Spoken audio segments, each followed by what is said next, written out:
Israel has intensified its offensive in Gaza after the killing of Hamas chief Yahya Sinwar. Our next report decodes whether Netanyahu will use Sinwar's body as a bargaining chip in exchange for the release of Israeli hostages held in Gaza.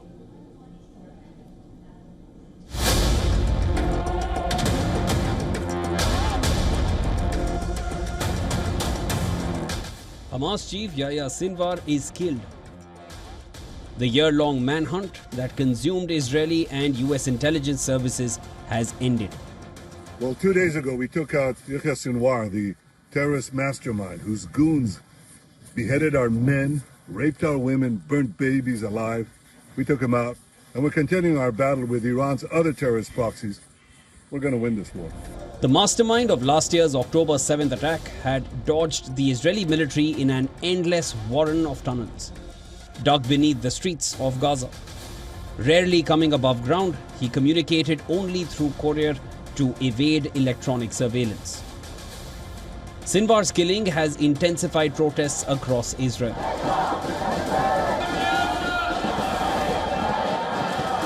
Intensifying pressure on the Netanyahu government to urgently secure a hostage deal.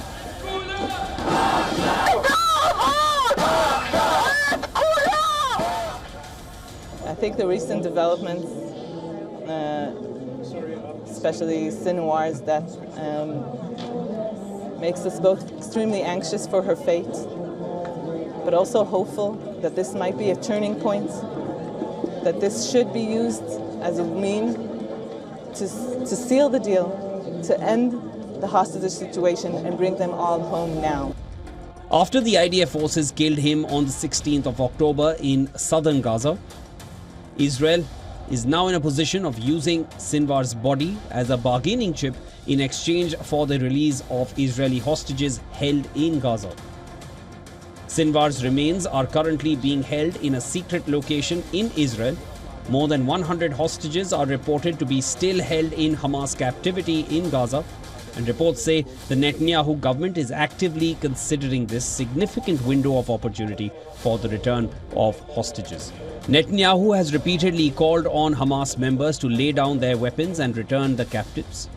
Meanwhile, the Israeli government is continuing its all-out effort to eliminate the Iran-backed group. In its relentless attacks across Gaza, IDF claims to have killed dozens of Hamas members in close-quarter encounters on the ground and aerial strikes, dismantled numerous Hamas-led infrastructure sites, and confiscated large amounts of weapons. With all eyes on Israel's next move, will Sinwar's remains provide the endgame for Netanyahu for a Gaza ceasefire and a hostage deal?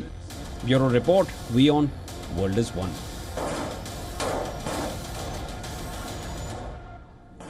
Dr. Glenn Diesen is a professor of international relations at the University of Southeastern Norway and an editor at the Russia in Global Affairs Journal. He is now joining us live from Oslo, Norway.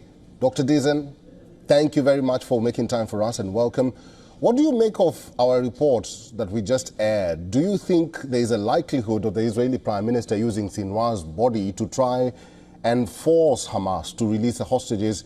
He started by dropping leaflets yesterday.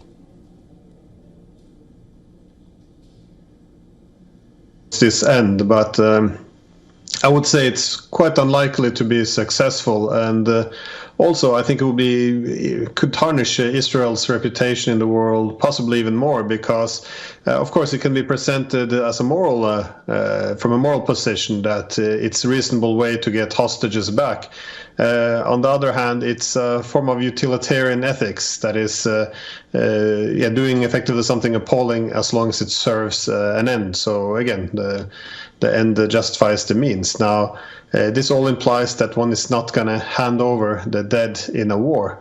So again, of course this can be rationalized, but in a war, you can also rationalize torture or even genocide if you argue that it's for a greater good. So So I think this will cause much concern, at least around the world, but also make a lot of people angry, at least in that part of the world, as it can be seen to normalize the use of human remains for negotiations and essentially undermine the social norms for how you treat the dead. So this could, instead of resulting in a turning point in the war, as again, it is possible, I don't have a crystal ball, but it could also backfire, go the other way by inciting very ferocious retaliation.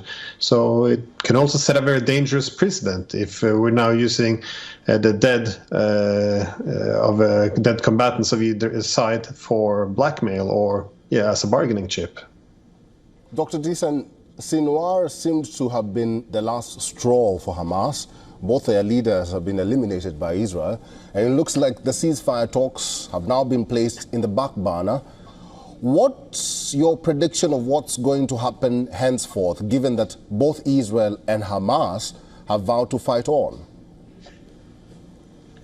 Well, I think it's important to point out, I really doubt that the return of the hostages is the main purpose of this war. I think it can often be an attractive narrative because, of course, one should have compassion for hostages which have been taken, but it's also a narrative which helps to present one side as the aggressor and the other side as a victim. But I think this is, of course, a war which is about has a much greater picture. I don't think anyone rejects this. This is the future of the region. So I think for the Israelis, if they want to have a greater Israel, this is a big problem that half the population there are not Jewish people. That means they either have to have an apartheid system, or they have to have ethnic cleansing, or some way to rid the region of non-Jews. So I think this is a war which both sides see they have to fight till the end. So